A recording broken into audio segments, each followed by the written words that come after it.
నిర్మల్ జిల్లాలో బీఆర్ఎస్ నేత కిడ్నాప్ కలకలం రేపింది.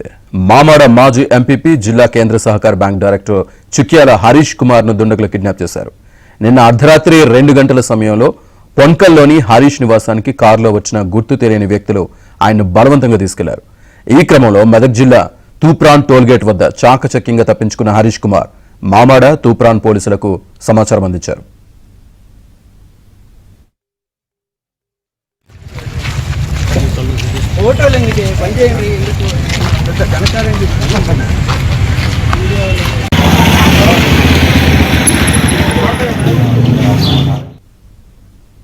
బీఆర్ఎస్ నేత కిడ్నాప్ కలకలానికి సంబంధించి పూర్తి డీటెయిల్స్ మా కరెస్పాండెంట్ మాంతయ్య అందిస్తారు. మాంతయ్య.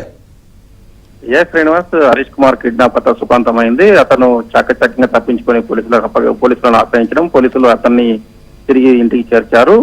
ఏదైతే అతను బాగా తెలిసిన వాళ్ళే ఈ ఘటనకు పాల్పడ్డట్టుగా ప్రాథమిక విచారణలో తేలింది. అర్ధరాత్రి దాదాపు 2 గంటల ప్రాంతంలో ఇంటికి చేరుకున్న దుండగులు అతనితో మాట్లాడి ఇన్నోవా వాహనంలో అతన్ని హైదరాబాద్ వైపు తీసుకెళ్లారు. ఈ క్రమంలోనే టోల్గేట్ వద్ద అతను తప్పించుకున్నాడు. దాదాపు 2-3 కోట్ల నగదు ఇవ్వాలని డిమాండ్ చేసినట్టు తెలుస్తుంది. దీన్ని బట్టి వారి మధ్య ఆర్థిక లావాదేవీలు, ఇతర వ్యాపార లావాదేవీలు ఉన్నట్టు కూడా విచారణలో తేలింది. అయినా కూడా పోలీసులు పలు కోణాలు ఇంకా దర్యాప్తు కొనసాగుతుంది. ఈ సాయంత్రానికి పోలీసులు మీడియా సమావేశంలో కిడ్నాప్ దారిసిన పరిస్థితులపై వివరణ ఇచ్చే అవకాశం ఉంది. హరీష్. రైట్ మాంతయ్య.